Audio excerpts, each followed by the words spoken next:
계속해서 주기도문 이 기도에 대한 말씀을 듣고 있습니다. 예수님께서 기도를 가르쳐 주셨고 우리는 이 가르침을 함께 나누고 있는 중에 있지요. 우리가 지금까지 들었던 주기도문에 관한 설교를 정리할 필요가 있겠습니다. 먼저 우리가 들었던 설교의 첫 번째는 하늘에 계신 우리 아버지여라고 하는 첫 문장이었습니다. 하나님을 부르는 것에 대한 이야기였지요. 그러니까 모든 기도는 하나님을 부르는 것으로 시작을 하는데 예수님께서는 하나님을 어떻게 불러라고 가르쳐 주셨냐면 하늘에 계신 우리 아버지 그렇게 가르쳐 주셨습니다. 그러면서 하늘이 무엇인지 하늘에 계시다고 하는 것이 무엇인지 우리 아버지라고 하는 의미가 무엇인지를 우리가 함께 나누었던 것이지요. 그 다음에 우리가 들었던 설교는 주님께서 그 이름이 그 나라가 그 뜻이 이루어지기를 원한다 하는 이 간구에 대해 함께 나누었습니다. 그러면서 이것은 간구이기 이전에 신앙 고백이고 예수 그리스도를 통해서 하나님이 어떤 분인지에 대한 고백이 있을 때 이 기도는 드려진다 하는 말씀을 함께 나누었던 것이지. 그러니까 신앙 고백이라는 것이 나는 하나님을 이렇게 믿습니다. 그 이야기지 않습니까? 결국 다 묻덩거리면 우리가 지금까지 들었던 이 주기도문에 관한 이 설교들을 다 종합하면 딱 한 문장으로 요약이 가능합니다. 기도는 무엇이 기도이냐? 어떻게 하는 것이 기도이냐? 그것은 하나님을 우리의 아버지로 고백하는 것이 기도다. 그래서 들었던 이야기들을 딱 한 문장으로 정리하면 하늘에 계신 우리 아버지 그것에 관한 이야기를 계속 들었던 것입니다. 기도를 하면서 하나님이 우리 아버지이십니다. 하나님이 우리 아버지이시기에 하나님의 이름이 빛날 때 제가 너무 좋습니다. 하나님이 다스리시는 그 나라가 우리에게로 내려올 때 너무 좋습니다. 하나님이 뜻하시는 대로 이 땅에 우리가 순종하며 살아갈 때 너무 좋습니다. 이 기도를 배우고 있는 것이지요. 그러니 한 문장으로 줄이면 하나님이 누구신가 그것부터 고백하는 것이 기도다. 그것을 배운 것입니다. 그리고 오늘 네 번째 간구를 우리가 함께 나누게 됩니다.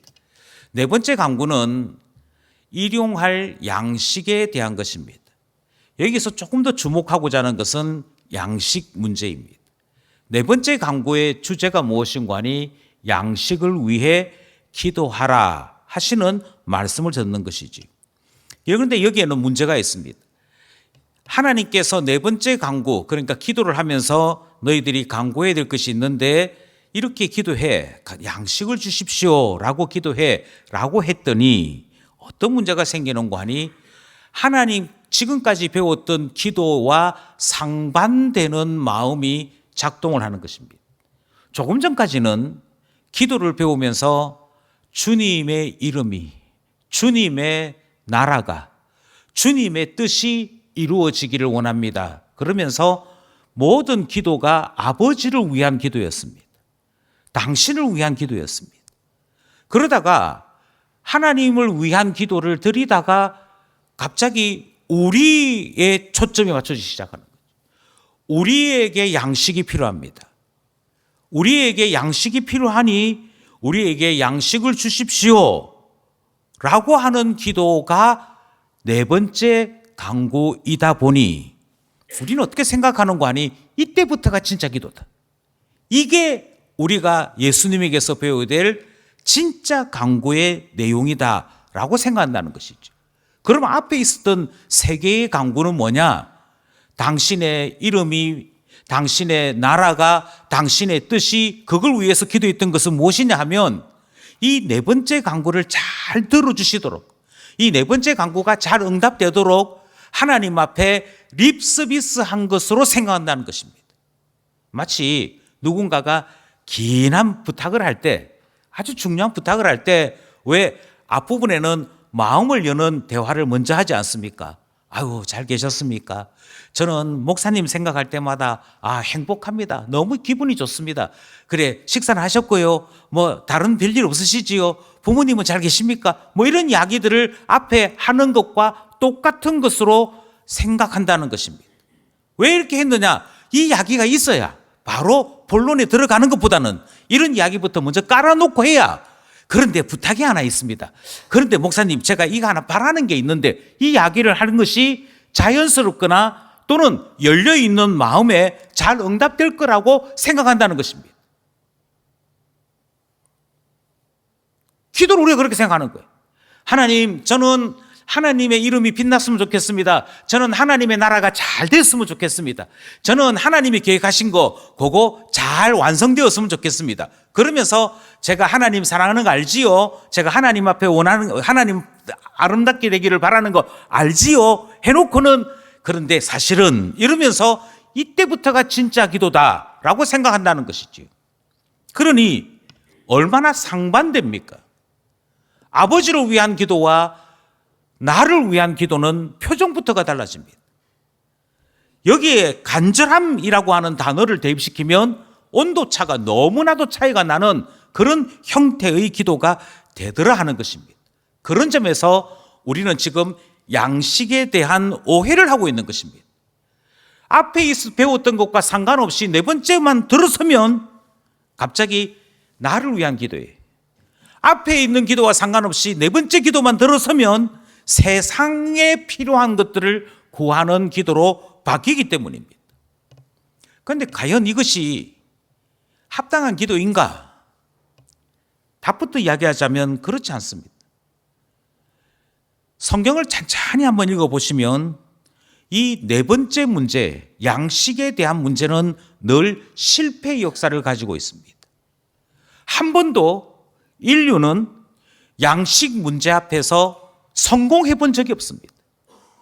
우리가 잘 아는 것처럼 창세기는 어떤 일로 시작이 되는고 하니 하나님께서 아담과 하와에게 동산 가득히 먹을 것을 주심으로 그 출발이 시작됩니다. 그 어디에도 먹을 것이 풍성한 곳, 그 어디에도 기쁨이 충만한 동산, 에덴 동산을 소개합니다.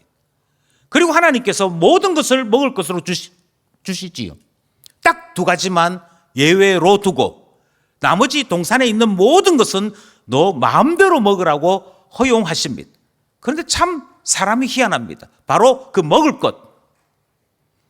주님께서 금하신 열매, 금단의 열매를 굳이 손대므로 온 인류가 타락하게 되었고 원죄에 빠지게 되었고 그 뒤로 우리의 모든 인류에게는 죽음과 병듦과 지침과 상함이 존재하게 되었습니다.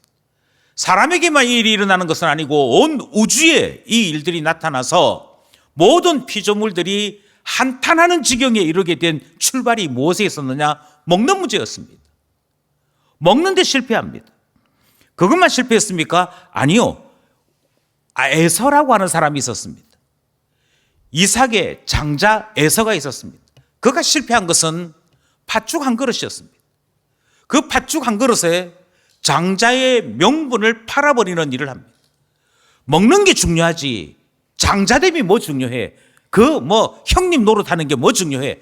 그리고는 에서의 장자에 대한 명분을 아낌없이 던져버렸습니다. 왜요? 먹는 것 때문에. 도대체 먹는 것에 성공한 적이 어디에 있습니까? 이스라엘 사람들이 광야 생활을 40년 합니다. 광야 생활 40년 하는 동안에 하나님께서 매일매일 기적을 베풀어 주셨습니다. 그들이 입고 있는 옷, 그들이 신고 있는 신, 40년 동안 헤어지는 일이 없었습니다. 달아서 못 쓰겠다 하는 일이 없었습니다. 늘 그때와 같이 그대로 입고 쓸 수 있도록 하나님께서 여러 방면 힘을 주셨고 은혜를 주셨습니다. 그런데 사람들이 그와 같은 하나님의 은혜는 보지 못했습니다. 오로지 그들에게 있어서 가장 중요한 문제는 먹는 것이었습니다. 먹는 것을 주십시오. 먹을 것을 주십시오. 그리고는 하나님 앞에 먹을 것을 달라 해서 만나를 먹을 때에도, 고기 먹고 싶다고 해서 메추라기를 먹을 때에도 그들 입에 감사는 없었습니다. 오히려 마실 것, 먹을 것 이것 때문에 원망하고 불평했고 하나님의 종 모세를 죽이려고까지 했습니다. 그러니 은혜로운 신앙 공동체였던 이스라엘이 하나님의 권능을 보고 감탄하고 그 앞에서 엎드려 절하며 하나님은 살아계시다를 이야기했던 그 신앙 공동체가 홍해 앞에서 그 대적 이집트 군대가 물에 써내려가는 것을 바라보면서 춤을 추었던 이스라엘 공동체가 먹는 문제 앞에서는 여지없이 실패합니다.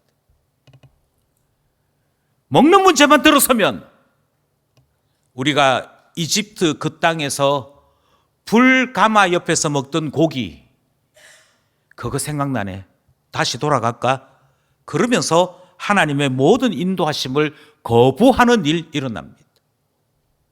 그러니 하나님의 은혜도 먹는 문제 앞에만 가면 사라져버립니다. 그런데 네 번째 기도를 뭐라고 이해하느냐면 하나님께서 우리가 먹는 문제 때문에 기도하라고 하셨어. 그래서 먹는 일이 그만큼 중요한 것이니까 때로 먹고 살기 위해서 주의를 어긴다든지 신앙에서 벗어나는 일을 한다든지 용납이 되는 거야 라는 생각을 하게끔 되었다는 것입니다. 무려 주님이 가르쳐 주신 우리를 위한 첫 번째 강구가 양식이라니까 이렇게 생각하는 것이지. 아합이라고 하는 사람이 있습니다. 똑똑한 왕이었습니다. 탁월했습니다. 그랬던 그가 이세벨을 데리고 와서는 그 이세벨과 우상 전체를 받아들이고 결혼을 합니다. 이유가 뭔지 아십니까? 페니키아 제국이 가지고 있는 무역을 통한 적어도 북왕국 이스라엘 사람들이 먹고 마시고 그것에 대하여 살아가는데 불편이 없도록 해야지. 그게 왕이 할 일이지. 그래서 소위 말하는 경제, 소위 말하는 먹고 사는 문제, 이 문제를 해결하기 위해 신앙을 팔아버립니다. 아낌없이 팔아버립니다. 그러고도 자기는 자기 스스로 나의 왕으로서의 업적이야. 내가 왕으로서 이렇게 대단한 일을 한 사람이야. 그렇게 생각합니다. 이 이상한 일이 네 번째 강구에 그대로 도입되는 것이죠. 자, 봐라. 먹는 문제가 얼마나 중요한 줄 아냐? 예수님께서 기도를 가르치면서 반드시 해야 될 기도 제목으로 양식 위에 기도하라고 했어. 이렇게 생각한다는 것입니다.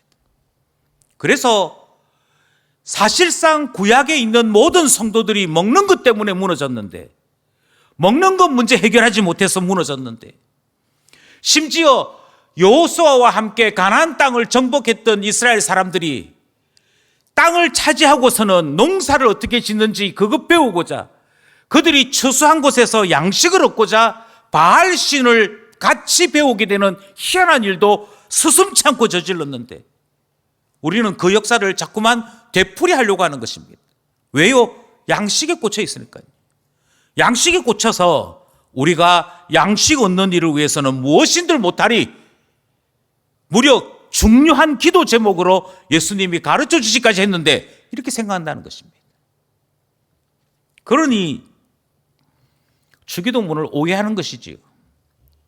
예수님께서 이걸 위해 분명히 말씀하시지 않았음에도 우리는 양식이라는 단어에 꽂혀서 주님이 무엇 때문에 이 기도를 배우라고 하셨는지 고민하지 않는 것입니다. 그리고는 우리는 우리의 버전을 따라, 우리의 필요를 따라 이 기도 문장을 바꾸기 시작합니다. 하나님, 적어도 제가 80 될 때까지는 벌어야 됩니다. 제 노후 자금이 없습니다. 그래야 제가 살아갈 수 있을 것 같습니다. 그리고는 주님이 말씀하셨지 않습니까? 양식을 위해 기도하라고. 그래, 제가 기도합니다. 아니요. 이렇게 되면 앞의 기도와 네 번째 기도는 너무도 잦은 충돌을 일으키는 것입니다. 앞에서는 분명히 우리가 배운 대로 모든 기도를 한 문장으로 줄이면 하나님에 대한 고백이었습니다. 하나님이 누구시지? 맞아, 아버지시. 우리의 아버지 되셔. 하나님이 누구시지? 하나님이 하늘을 원하시는 분이야. 하나님께서 이 세상이나 이 세상에 있는 악한 것들이 아니라 정결하고 거룩하며 하나님의 영광을 위한 것을 구하기를 원하셔. 하나님은 거기에 하나님의 뜻을 두셨어. 그걸 시컷 이야기해 놓고는, 그런데 주님, 저희는 땅을 살잖아요. 저희는 땅에 살아야 하니 양식 주십시오. 이렇게 기도하는 앞뒤가 안 맞는 기도를 배우기 시작하더라는 것이죠. 저는 이렇게 말씀드립니다. 이 출발은 어디서부터 출발하느냐면, 주기도문은 앞에 세 개는 아버지를 위한 기도이고 뒤에 세 개는 우리를 위한 기도야, 이렇게 구분하면서부터 생겨난 충돌이라고 말씀드립니다. 그렇지 않습니다. 이걸 이렇게 이야기하기 시작하면 그 어떤 것도 이해가 되지 않습니다. 고린도전서 10장 31절을 제가 읽어드리겠습니다. 그런즉 너희가 먹든지 마시든지 무엇을 하든지 다 하나님의 영광을 위하여 하라. 이게 성경 말씀입니다. 이게 성경 말씀인데, 먹는 문제, 양식의 문제도 하나님의 영광과 관련이 되어 있음을 성경이 가르치고 있는데, 주기도문에만 들어오면 이 연결을 깨워버리는 겁니다. 앞에 하나님 아버지를 위한 기도했잖아요. 그러니까 이제는 우리를 위한 기도해야지. 하나님 거는 하나님 위한 기도했으니까 됐고, 이제는 우리에게 필요한 거 위해 기도합니다. 그 중에 첫 번째가 양식 문제입니다. 이렇게 생각하더라는 것입니다. 이것은 교회를 하나님의 공동체로, 하나님을 섬기는, 하나님이 주인 되시는 공동체로 만드는 일에도 큰 걸림돌이 됩니다. 어떤 교회가 결의하기를, 어떤 교단이 과도 문제가 있는데, 어떤 교단이 결의하기를 주일에는 당회 재직회 안 한다, 이렇게 결정을 한 곳이 있습니다. 그 왜 그렇습니까? 이렇게 물으니까, 주일은 웨스트민스터 신앙고백서에 따르면 하나님만을 위해 예배하는 날이고 하나님께 영광을 돌리는 날이래. 그런데 주일날 하나님께 영광을 돌리고 온전히 하나님만을 위한 날로 보내야 되는데, 재직회만 하면 싸우는 거예요. 재직회가 뭐 하는 곳입니까? 재직회가 돈 다루는 곳이거든요. 재직회가 소위 말하는 우리 자신들이 먹고 마시는 것에 대한 문제를 다루는 것이거든요. 그래서 소위 교회의 직분자들이 모였는데, 직분자들이 모여서 재직회를 하면 거기에 하나님 감사합니다, 찬송이 있고 감격이 있고 은혜가 있는 게 아니라 싸운다는 거예요. 당회는 더 하대요. 당회는 시작에서부터 끝까지 다 마치고 나면 하나님 앞에 내가 목사 된 것이, 내가 장로 된 것이 행복해, 이렇게 말하는 사람은 없고, 회 중에 최고 맛없는 게 당회다 이러면서 모두가 다 표정이 안 좋대요. 왜요? 조금 전까지는 하나님이 교회의 주인이십니다, 하나님께서 모든 것을 다 운행하십니다, 통치하십니다 했다가 재직회만 하면 내 생각이 등장해요. 내 주장이 등장해요. 아니, 그렇게 하면 안 되고 내 말대로 해야 돼. 그러면서 A와 B가 싸웁니다. 여기하고 저기하고 싸웁니다. 그러니 막 싸우면서, 아이고 저것도 생각이라고 하냐, 생각하고 있는 거 보면은 IQ 노지, 수준 노지, 이러면서 서로에 대한 비난, 비하가 판을 칩니다. 주일인데 어떻게 그럴 수 있겠어? 그러니까 주일에는 재직회 안 하는 게 낫겠어, 그렇게 결정했다는 것입니다. 이런 결정이 왜 가능하냐면, 여전히 우리에게는 하나님께 속해 있는 영역이 있는가 하면 나에게 속해 있는 영역이 있기 때문입니다. 내가 내는 헌금, 그거 내가 주장을 못해, 내가 이렇게 하자고 말을 못해, 그러면 헌금 왜 해? 이 생각이 우리에게 여전히 있기에 교회의 재산을 결정하거나 교회의 돈을 결정하거나 교회의 양식을 결정하는 이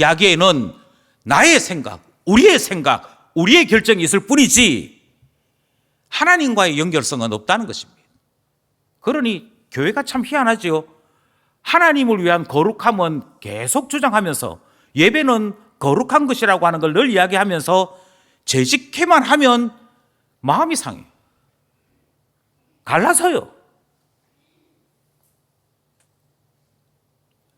조금 더 노골적으로 말씀을 드리면 신앙은 신앙이고 돈 문제는 돈 문제입니다. 이게 참 놀랍게 나누어집니다. 한 번은 전국 주일학교에 아이들이 가게 되는 때가 있었습니다. 버스를 하나 대절을 했어요. 그 45인승 버스를 대절하고 그리고 이제 전국 어린이 대회에 가는 선수들이 그 버스에 탔습니다. 그런데 합창에 우승을 한 교회가 보통 이제 어린이 합창단이 있을 정도면 교회가 크지요. 그래서 한 1,000명 넘어가는 교회에 그 합창단이 전국 대회에 가게 되었으니까 그 45인승 버스 안에 반 이상이 한 교회의 아이였습니다. 한 교회 아이들이 있는데 그 교회의 주일학교 부장이 올라가는 동안에 한 3시간, 4시간 가야 되는데 심심하잖아요. 그래서 아이들에게 주려고 빵하고 우유하고 그 모나카 뭐 그런 거 하고 넣어서 봉투를 만들었어요. 이게 봉투를 만들어 가지고 주는 거예요. 자기 아이들이 한 20명 되는데 그 버스에 탄 나머지 아이들까지 해서 한 50개 정도를 준비했대요. 나눠줍니다. 나눠주는데 분명히 앞에서부터 우리 아이들 쭉 나눠주는데 뒤에 있는 다른 교회 애들까지 나눠주는 거예요. 선생님, 우리 교회 애 아닌데요. 참 희한하지요. 주님의 교회가 아니고 우리 교회이냐 아니냐가 중요합니다. 그 나눠주는데 나눠주다가 보니까 한 아이가 못 받았어요.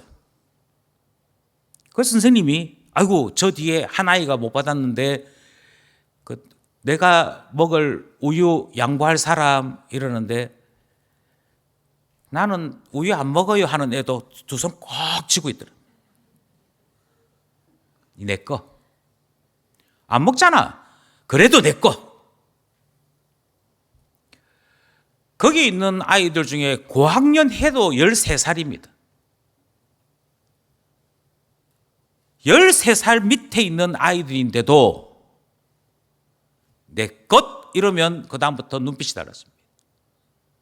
우리 교회 아닌 교회 이러면 눈빛이 달랐습니다. 신앙과 돈 문제는 정말 어렵습니다. 이 사람이 신앙이 있느냐 없느냐 목회자는 딱 하나로 이야기합니다. 주님을 위해서 내가 가진 물질도 쓸 수 있으면 그만큼 신앙이 있는 것입니다. 주님을 사랑합니다. 나는 주님 너무 좋아합니다. 그러나 11조는 못하겠습니다. 딱 그만큼입니다. 아, 이 사람이 다 되는데 돈 문제 앞에만 가면 안 되는구나. 그렇게 이해하는 수밖에 없어요. 저는 집사 돼야 되는데 집사가 돼야 되는 거 맞죠? 그런데 아까도 말씀드렸지만 집사는 교회의 재정을 함께 의논하고 나누는 일을 합니다.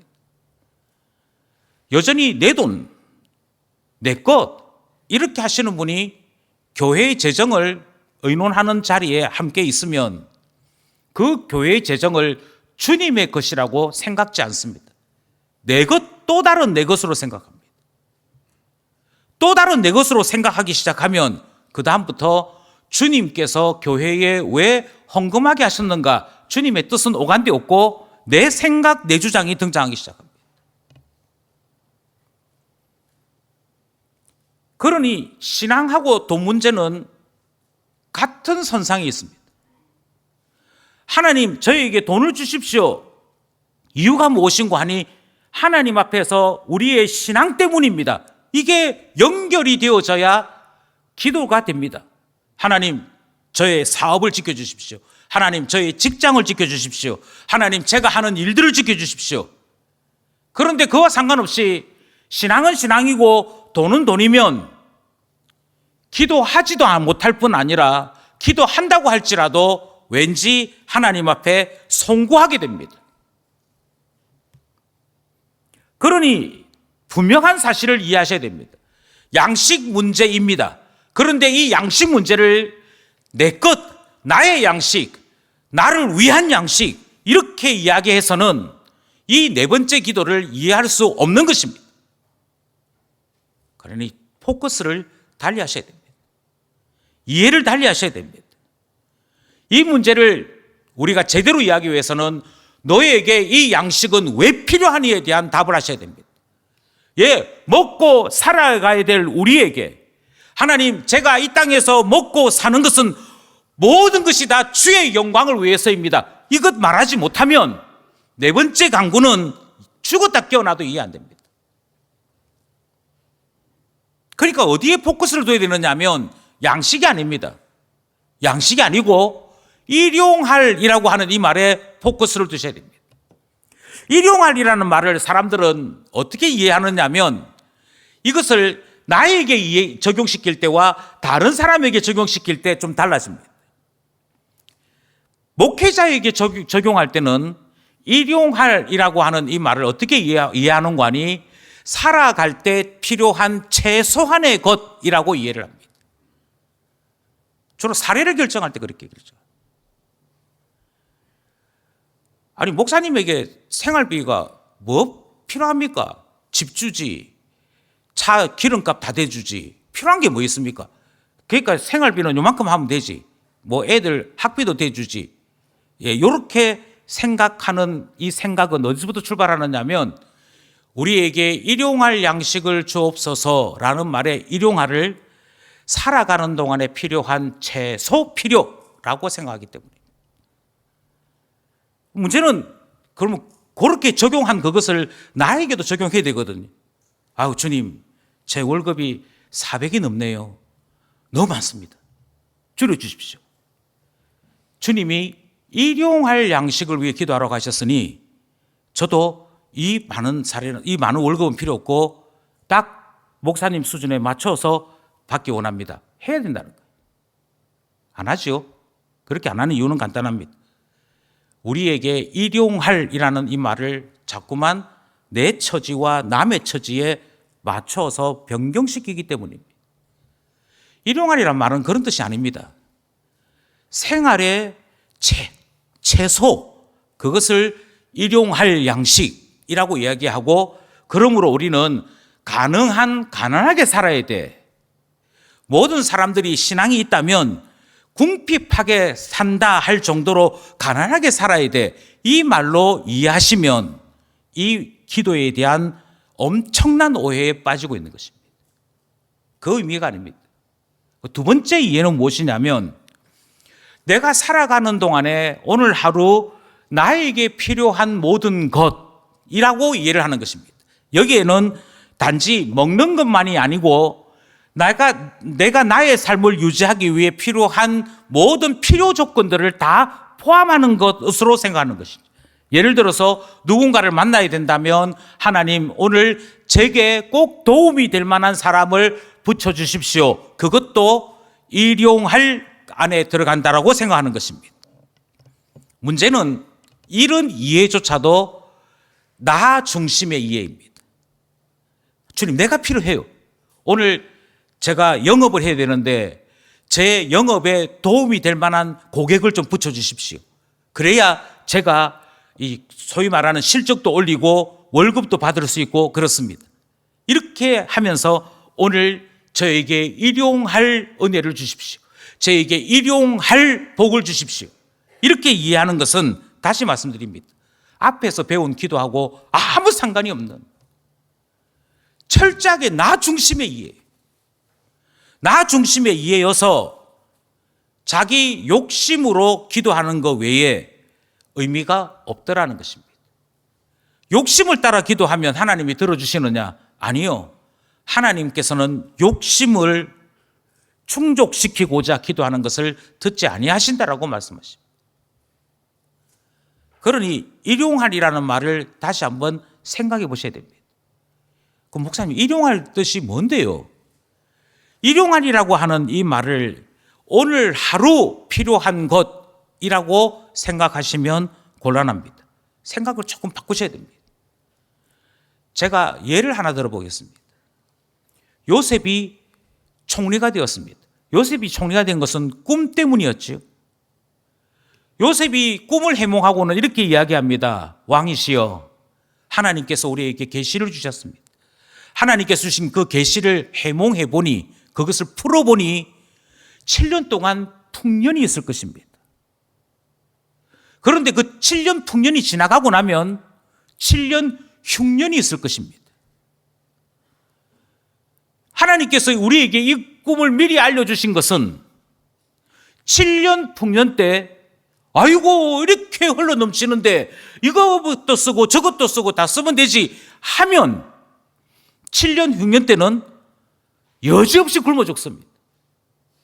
그래서 뭐 하기 시작하느냐면 하나님께서 주신 지혜를 따라 필요한 것은 먹되 필요한 것은 소비하되 7년 흉년을 준비하는 저축을 합니다.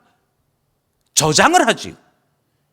그래서 7년 흉년 때에도 온 세상 사람들이 굶어 죽지 아니하도록 창고를 짓습니다.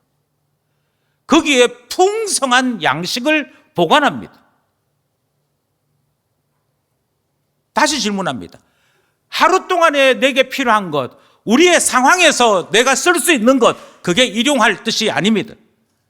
하나님께서 주신 계시를 따라, 하나님께서 주신 목적을 따라 우리에게 얼마만큼이 필요한 것인가, 우리에게는 얼마만큼이 소용될 수 있는 것인가를 결정하는 것이 일용할이라는 것입니다.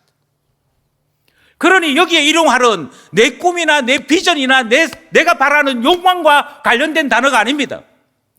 하나님께서 요셉을 통하여서 말씀하신 것은 세상을 경영하시는 하나님께서 때로는 요셉에게, 때로는 다니엘에게, 때로는 에스겔에게 각자 하나님의 뜻을 알려주시면서 필요한 것이 있어 준비해야 돼, 필요한 것이 있어 이것을 위해서 자기 자신을 쓸 수 있어야 돼 라고 하는 것을 말씀하시는 것, 그게 구약이 우리에게 보여주는 하나님의 계시의 본질이었습니다. 그게 구약에만 있는 이야기인가요? 아닙니다. 하나님 앞에서 살아가는 나에게 직접 연결되는 것입니다. 하나님은 우리를 만세, 그러니까 세상을 짓기도 전에 우리 각자를 향한 무궁한 계획을 세우셨습니다. 하나님은 이 세상이 시작도 되기도 전에, 내가 이 땅에 태어나기도 전에 나를 아셨습니다. 그래서 나를 부르셨고 이미 택하셨고 나를 향한 무궁한 계획을 세우시고 그 계획대로 나를 이끄시는 분입니다.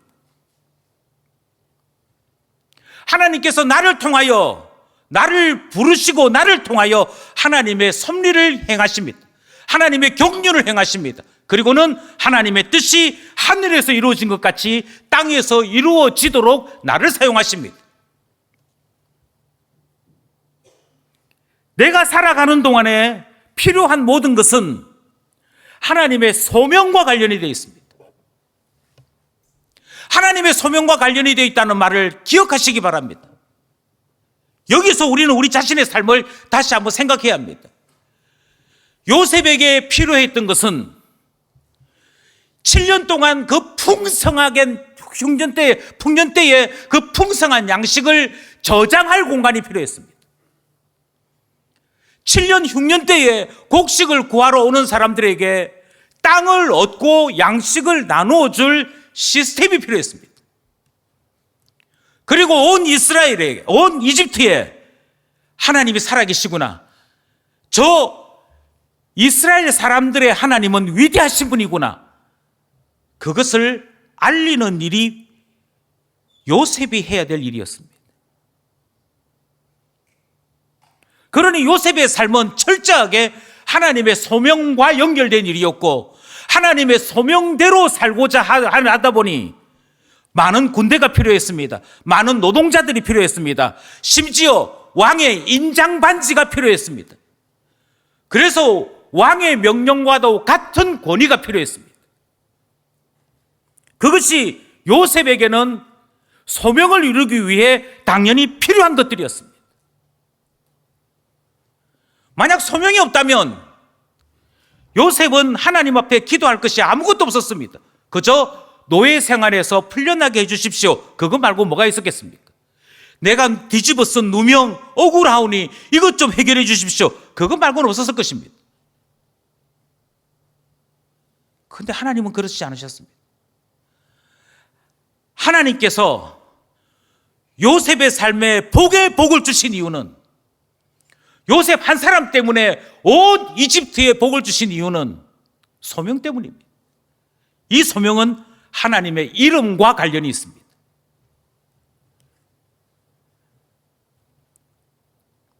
그것이 요셉에게 일용할 양식이었습니다. 요셉에게 필요한 하루하루의 소명이었고 하루하루의 기도 제목이었습니다. 여기서 계속 제가 강조하는 것이 있습니다. 생존을 위해서 기도하라는 기도 제목이 아니라는 것입니다. 내가 가지고 있는 내 욕심, 내 계획을 위해, 내 생활을 위해 기도하라는 제목이 아니라는 것. 하나님의 부르심과 관련이 있는 것이고 소명과 관련이 있는 것이다. 그러니 하나님, 제가 뭐 할까요를 물어봐야 되는 거 아니겠습니까? 하나님, 제가 무엇 하기를 원하십니까를 물어봐야 되는 거 아니겠습니까? 그래야 내게 필요한 것들이 결정되는 거 아니겠습니까? 분명한 사실은 소명이 발견되면 하나님 앞에 기도할 것이 훨씬 많아집니다. 저를 여기에 쓰시려고 저를 부르신 하나님, 하나님의 부르심을 따라 살려고 해보니 이게 필요합니다, 저게 필요합니다. 그건 당연히 일어나는 일이지요.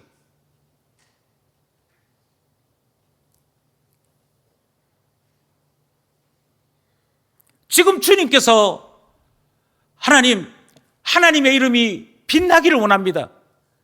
하나님의 나라가 이곳에 임하기를 원합니다.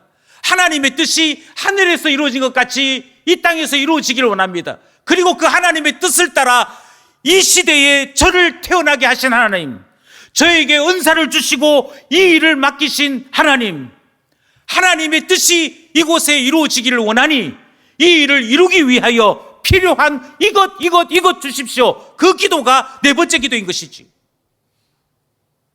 어떻게 아버지를 위한 기도 따로 있고 나를 위한 기도가 따로 있어서 아버지를 위한 기도를 할 때는 거룩하게 하고 나를 위한 기도를 할 때는 양껏 욕심을 내고 믿습니다를 남발하는 그런 기도가 주기도문이라고 생각하십니까?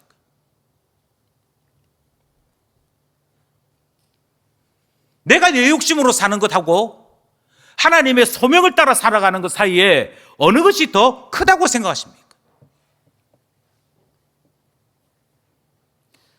장담하건대요,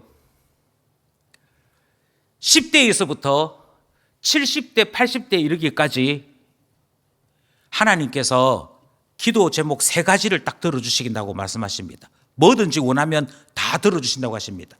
하나 생각해 보십시오. 그리고 말씀해 보십시오. 어떻게 했으면 좋겠습니까? 10대 청소년들한테 너 뭐가 됐으면 좋겠어? 이렇게 하잖아요. 그 3개 생각하느라고 머리 터질 겁니다. 이거 할까? 저거 할까?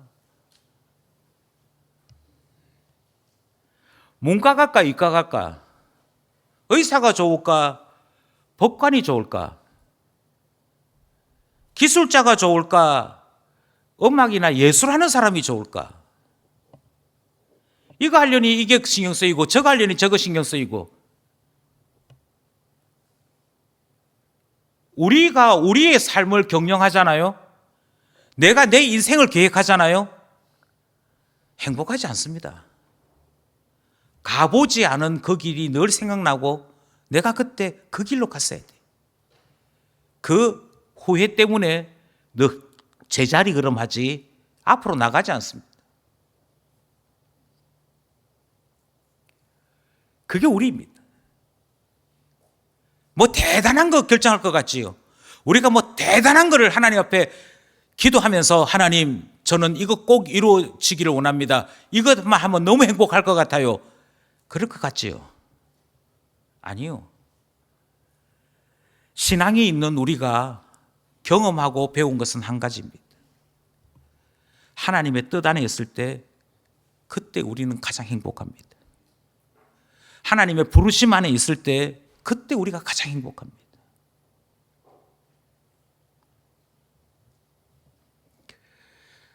우리의 본문에서 일용할 양식을 위한 기도에 사람들이 자꾸 놓치는 한 단어가 있습니다.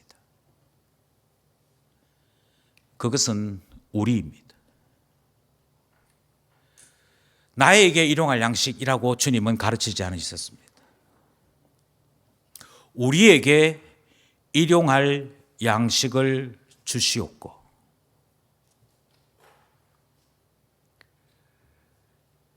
하나님께서요, 교회 안에 있는 나를 부르십니다. 하나님께서 교회 안에 있는 나를 부르신다니까요. 목사인 저는 매주 설교할 것이 필요합니다. 그러니까 저에게 있어서 일용할 양식의 1번은 하나님 말씀을 주십시오. 설교할 것을 주십시오. 그것이 목사인 제가 목사이기 때문에 기도하는 것입니다. 그런데 다시 한번 말씀드립니다. 우리에게 일용할 양식이잖아요. 그러면 우리 공동체에 어떤 말씀이 필요한지가 중요합니다. 하나님, 우리 공동체에게 어떤 말씀이 필요합니까? 우리 공동체가 하나님 앞에서 신앙생활을 하는 가운데 무엇이 필요합니까? 참 놀랍게도 교육자로 산 것이 40년 가까이 됩니다. 40년 동안 하나님은 신실하셔서 설교할 거리가 없어서 고민해 본 적은 없습니다. 여러분께서도 잘 아시는 바와 같이 설교할 게 넘쳐서 문제지 설교할 게 없어서 이번에는 누구 설교를 보고 뺏겨야 되노? 고민해 본 적이 없습니다. 이 말을 다르게 말씀드리면 하나님께서 목사에게 말씀을 주심으로 기쁨 공동체가 하나님의 말씀을 받는 일에 복을 주셨다 하는 의미를 가지고 있습니다. 그러니까 제 자랑이 아니에요. 제 영광이 아니에요.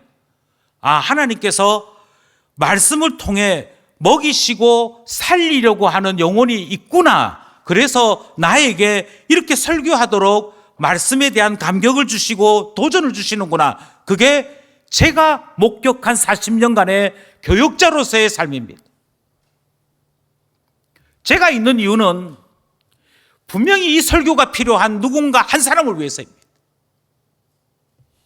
신앙이 있다고는 하지만 여전히 돈 앞에서 우물쭈물거렸던 한 사람을 위한 설교일 수 있습니다.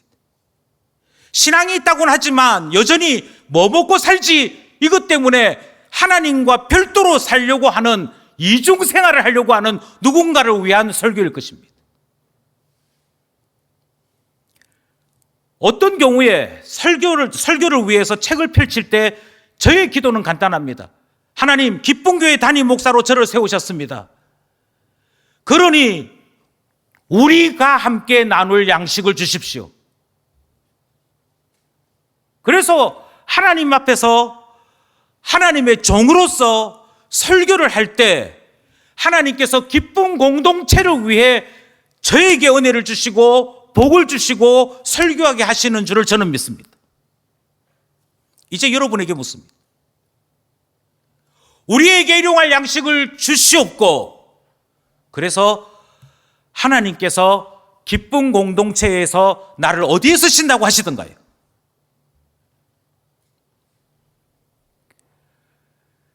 청소년과 청년들에게 묻습니다. 하나님, 저에게 직장을 주십시오라고 이야기할 때 그 직장을 주십시오 속에 우리라고 하는 단어가 있기는 합니까? 저는 서울로 가고 싶습니다. 저는 수도권으로 가고 싶습니다. 그곳에서 정말 상류 사회를 경험하고 싶습니다. 거기에 교회가 어디 있습니까? 거기에 우리가 어디에 있습니까? 어떤 가난한 분이 교회로 왔습니다. 뭘 원하십니까? 먹고 살만 하면은 제가 하나님 살아계신다라고 생각하고 그렇게 살려고요. 그랬던 그분이 일자리를 얻게 되었습니다. 인정도 받게 되었습니다. 그러다가 어느 날 간대요. 더 월급을 많이 주는 타지로 간대요. 타지로 갔는데 그곳에서는 신앙생활 하지 않는다는 말을 듣게 되었습니다.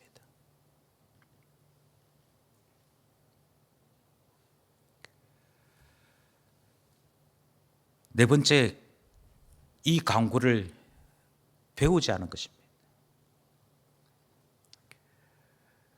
하나님, 우리 교회를 보니까 너무 가난합니다. 너무 가난해서 우리 교회에 제가 재정적인 기여를 하는 사람 되고 싶습니다.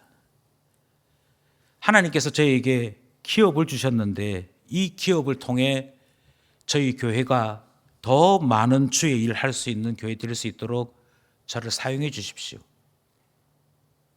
그 기도가 우리에게 일용할 양식을 주시옵고의 기도입니다. 하나님, 가만히 보니까 우리 교회에 주방에서 일할 사람이 필요합니다. 제가 요리를 좀 할 줄 압니다. 하나님은 저에게 요리를 하는 은사를 제게 주셨습니다. 제가 전문적으로 요리를 배워서 우리 교인들의 점심 식사를 제가 봉사하는 그런 사람 되고 싶습니다. 그러니 저를 사용해 주십시오. 그게 우리에게 일용할 양식을 주시옵고의 기도입니다.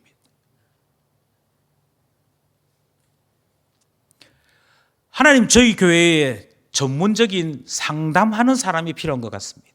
마음의 상처를 받은 사람이 너무 많습니다. 그래서 저를 위로자로, 권사로 사용해 주십시오. 사용해 주시고 하나님께서 저의 입을 통해 하나님의 위로가 선포되는 은혜를 주십시오. 그게 우리에게 일용할 양식을 주시옵고의 기도입니다.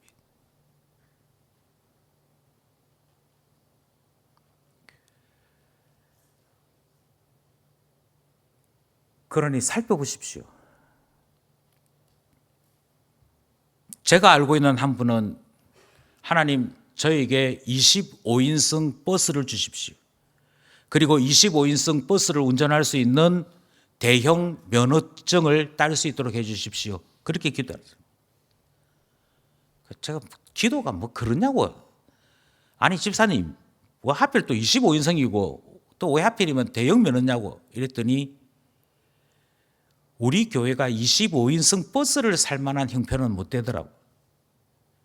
그래서 25인승 버스가 있어야 여름 성경학교 때 아이들 동네마다 돌아다니면서 데려올 수도 있고 하겠는데, 또 수련회 가면 아이들 태우고 가기도 할 수 있겠는데 우리 교회 재정으로는 사기 힘드니 제가 하나님 앞에 기도해서 제가 이 버스 살 수 있도록 해달라고 기도하고 있습니다. 그러더라고요. 그분 결국 그 버스 샀습니다. 버스 사고 난 다음에 하나님이 나한테 이렇게 물질 주셨다 이렇게 안 하고 나에게 복을 주셨다 이렇게 하더라고요.